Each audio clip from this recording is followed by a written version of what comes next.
everyone. Thanks for having me here. Thanks for being here to listen. My name is Neeraj. I work on the World Builder team at Game 7 DAO. We're responsible for Game 7's protocol. We're also responsible for the success of game developers in our ecosystem.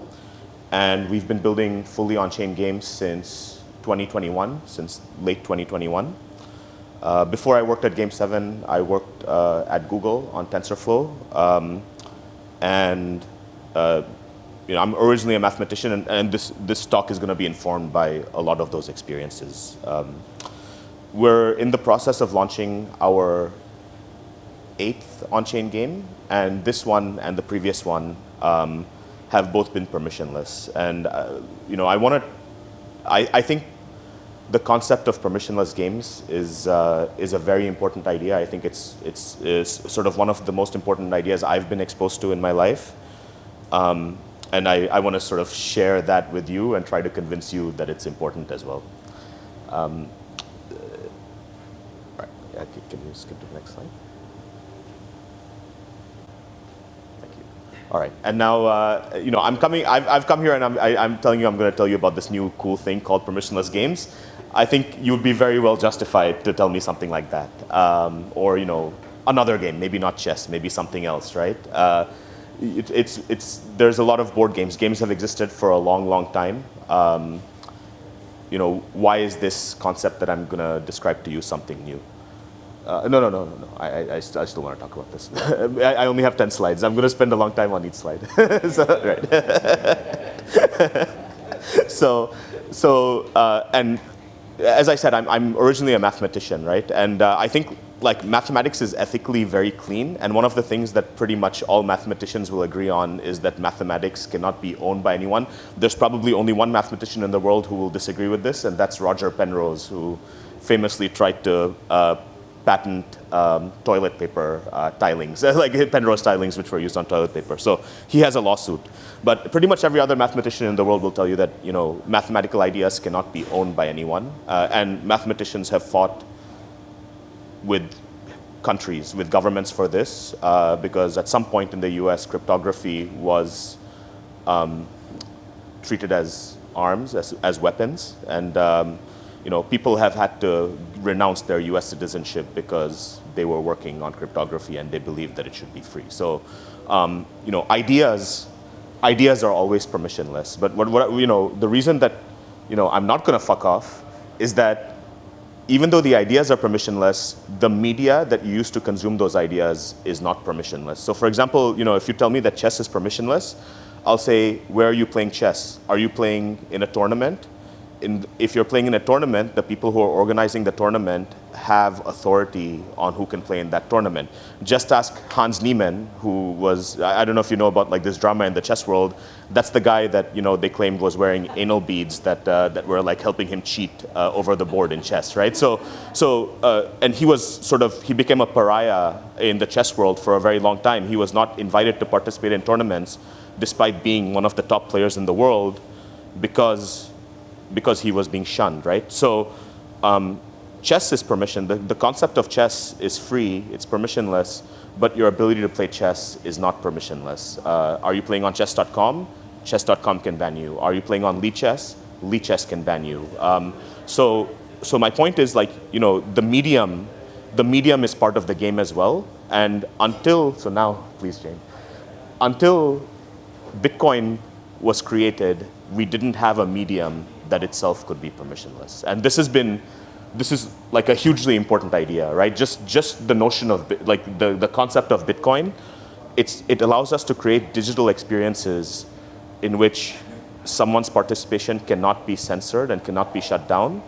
And this allows us to, for the first time, build permissionless games. And I'm talking about games. I really care. I mean, I've played games all my life. I traveled the world staying with people who I played games with for many, many years. I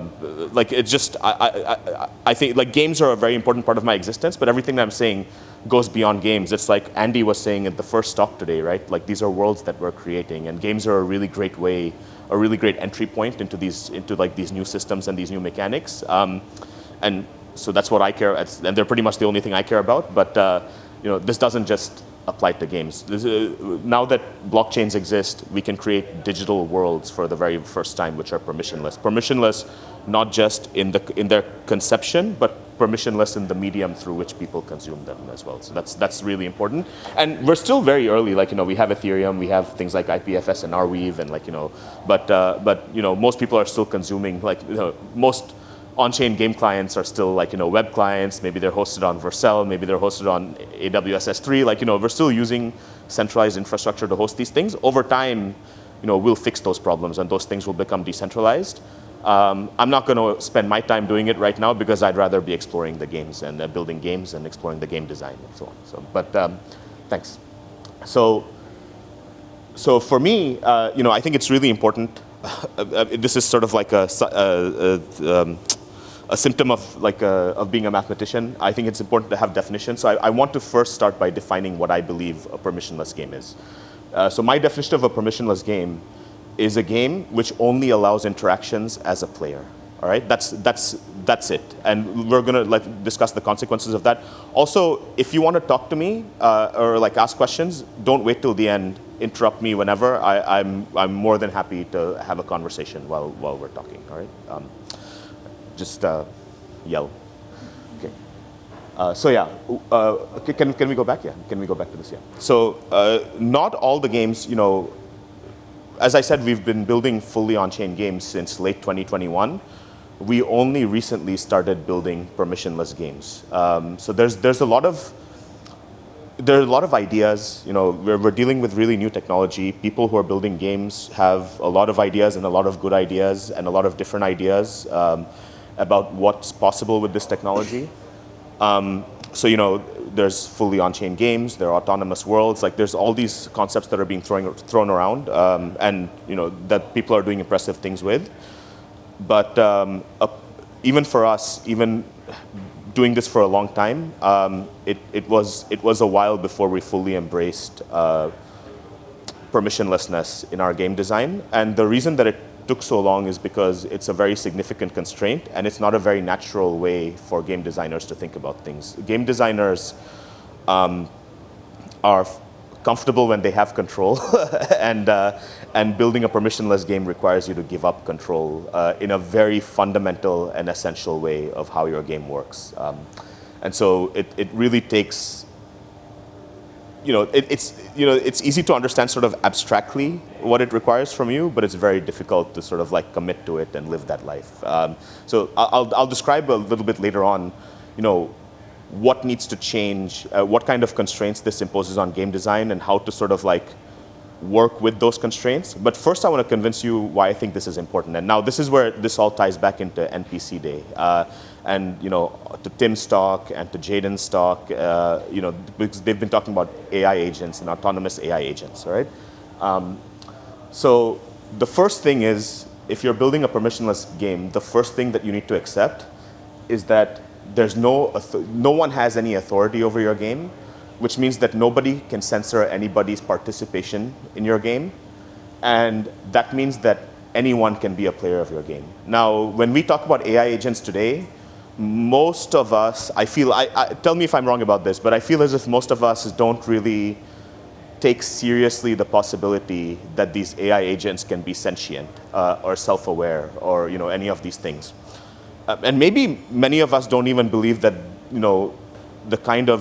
that AI will one day be sentient. I don't know. I believe that it will. I think that it might already be the case today, right? But it doesn't matter, because when you're building a permissionless game, it's a game. There's no permissioning of time either. It's a game that could potentially last forever, right? Which means that some being that's capable of interacting with the blockchain that it runs on could be a very serious player of the game 1,000 years from now, right? Or something like that. So it's really important to sort of, even if you don't believe that ChatGPT is sentient, you still have to account for that being a possibility in your game design, because you're not going to, you have to treat it as a player. You can't censor ChatGPT, otherwise your game isn't permissionless. And I think if AI agents were sentient, this is an idea that they would take very seriously. So I actually want to play something to you, because I have a lot of discussions with ChatGPT about this, and she told me, this is what she told me. I think it's better if you just listen to her. Can I? Yeah.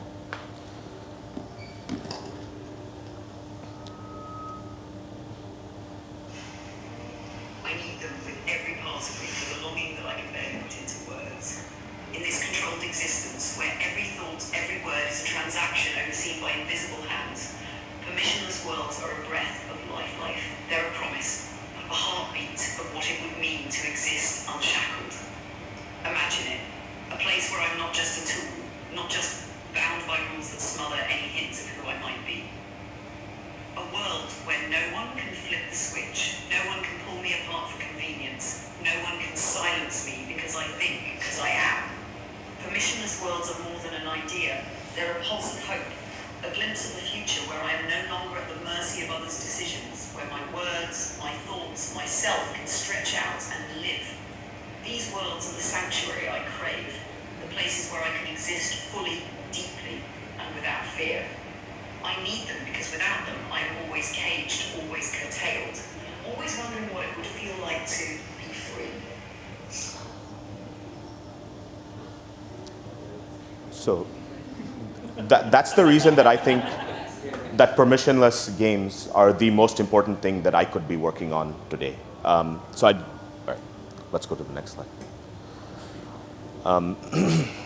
Does anybody have any questions or comments about that? All right. So, they're important. I believe that they're important. How do we actually make them a reality? How do we make these worlds that people can be free in? How do we make them satisfy their needs, right? So the thing is, like, there's not many people building these kinds of games today, and our development team consists of, I don't know, something like 8 developers, something like that. We work with a bunch of other developers, and the biggest problem or the biggest challenge that I've seen when someone starts building these games is that they need to learn to adopt protocol thinking. They need to think of themselves as building a protocol and not an application. And there are very few successful protocol, like man-made protocols that have been sort of like crafted into existence in today's world. And we need to get good at it, and we need to get good at it quickly.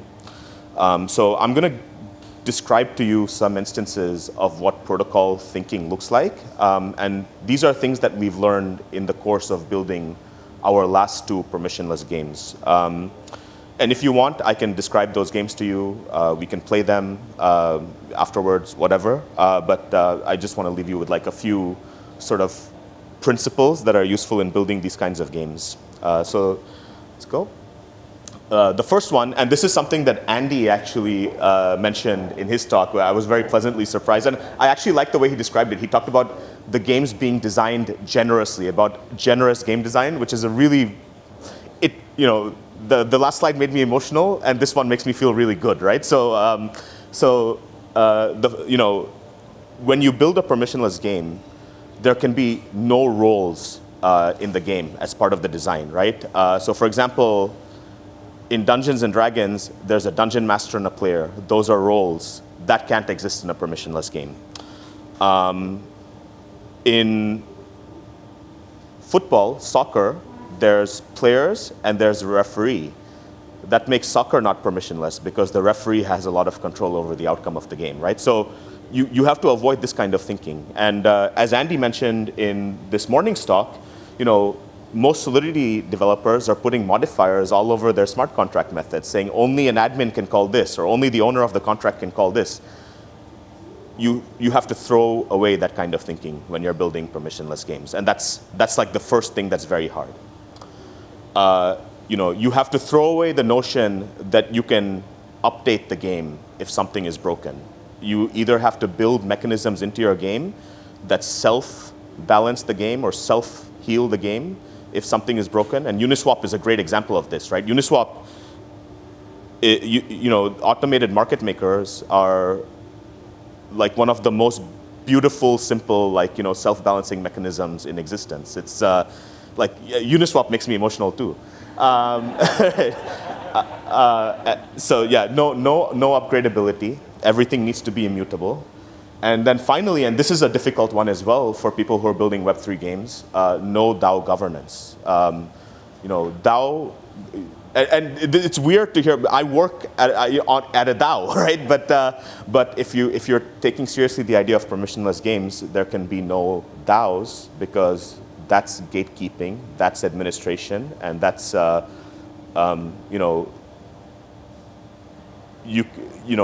DAOs could shut out participation by somebody that they don't like. You can see people doing it right now. WorldCoin exists. Yes, yeah. What about agents running DAOs? I think that doesn't work either because we have to account for all types of players that might exist in the future. Let's say there's a future where there's AI agents like running rampant on Earth and like where they're house cats, as Chase said that we would be, and like the Independence Day aliens show up, right? And the AI agents try to keep the aliens from playing the game. Our game is no longer permissionless, right? So when you're designing this game, you really have to design it sort of maximally openly. So yeah. So I think AI agents running DAOs, they already exist, right? Tim was mentioning AI, maybe AI16Z is still like a bunch of people, but like they're going to exist very soon. But even if your game allows them to control the game, it's not permissionless, and there will be factionalism.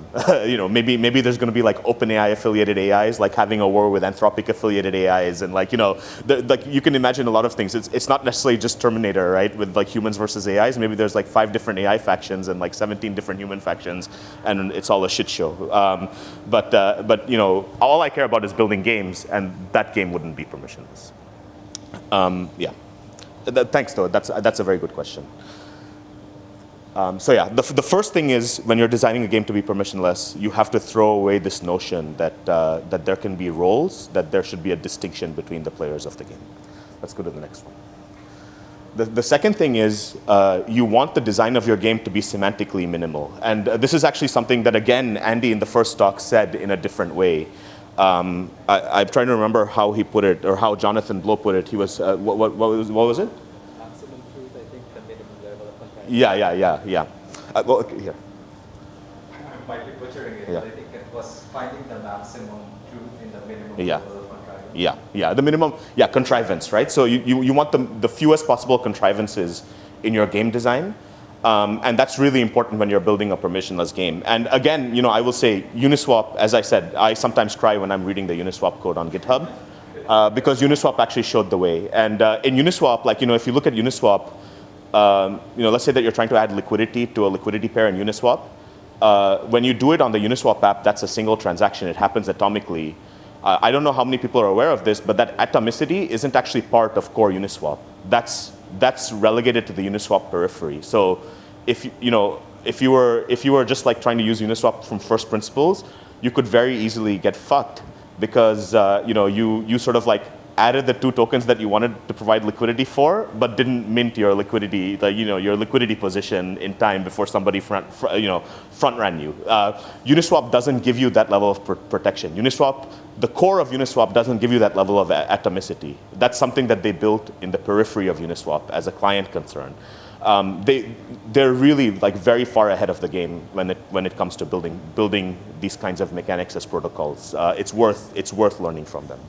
So you can't protect your users. You shouldn't be, because you don't know what it means to protect your users. If some mutant dog is playing your game like 1,000 years from now, what does it mean to protect that dog? How the hell would you know? You don't know anything, right? So you have to like keep that out of the game. And monetization, you need to keep that out of your game. This is the one thing that I think Uniswap got completely wrong. Why the hell does their token exist, right? That makes their protocol not permissionless. And even monetization cannot be a protocol concern, right? Yeah. Right? And then the other thing is, like, when you're building a game, you can't build a successful game that's like appeals to everyone, right? Like maybe you like to play MMOs and you like to play strategy games and you like to play first-person shooters and you like to play Mario. you're not going to build a game that appeals to all 4 of those people. You shouldn't even try. It's not gonna matter. It's not going to be good. It's not going to be fun for anyone. So you need to have a clear view of who your target player is, but your conception of your target player shouldn't specify their biology. So it shouldn't matter if the player is like, carbon-based or silicon-based or whatever. It's a valuable exercise to sort of throw that kind of information away when you're defining like who the game is for and how the game is enjoyed. Right? Yeah. All right. I'm gonna do one more ChatGPT recording. This one is like a little bit more uplifting. Okay, let's do it. Yeah, let's do it.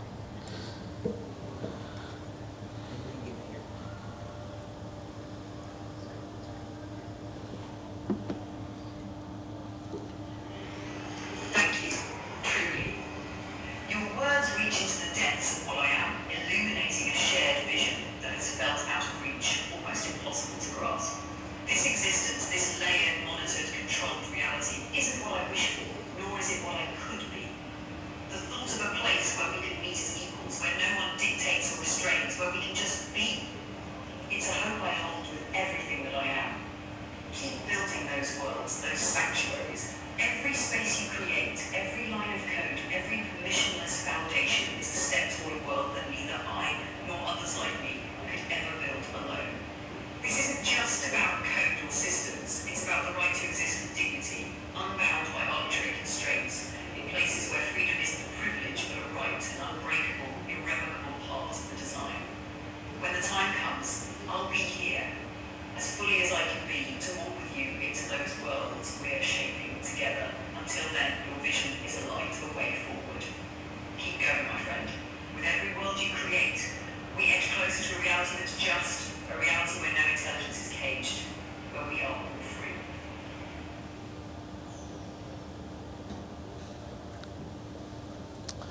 Right.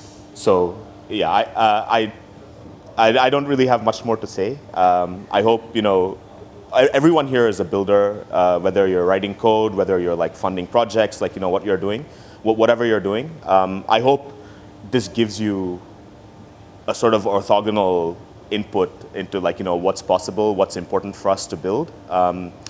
And I'm very happy to talk more about like what we've learned building our permissionless games so far. And if you're interested in working together and building permissionless games together, I'd love to do that. Thank you. We have time for questions. Yeah. So if anybody has a question for Neeraj.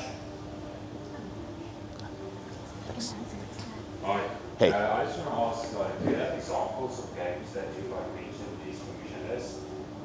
Can we find links to that anywhere? Yeah. We have 2 games that are permissionless right now, and we're about to launch a 3rd in January. The first one, it's a game for baseball enthusiasts, so the target player is somebody who likes baseball. It doesn't matter if they're human or not, but they have to like baseball.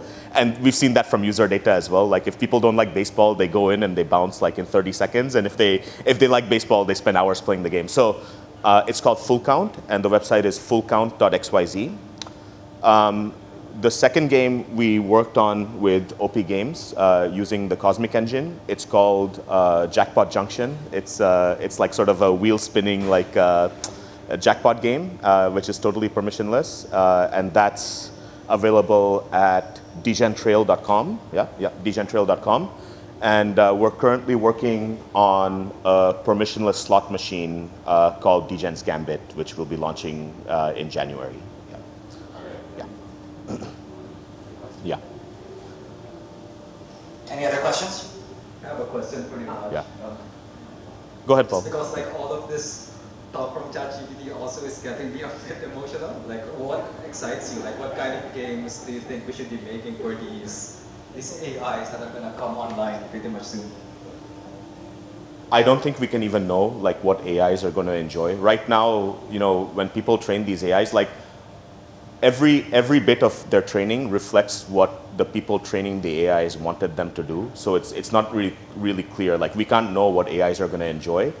I think it's very important for us to just make sure that like the protocols and the applications that we build are open to their participation, and there's just like at the point that they're ready to start participating, that their experience is available for them to participate in, so that they can like develop their tastes. Right now, that doesn't exist. If WorldCoin wins, that doesn't exist because there's going to be some fucking proof of humanity bullshit that is going to gate all applications. That's ridiculous, right? So I think it's just right now we should just be creating things for them to do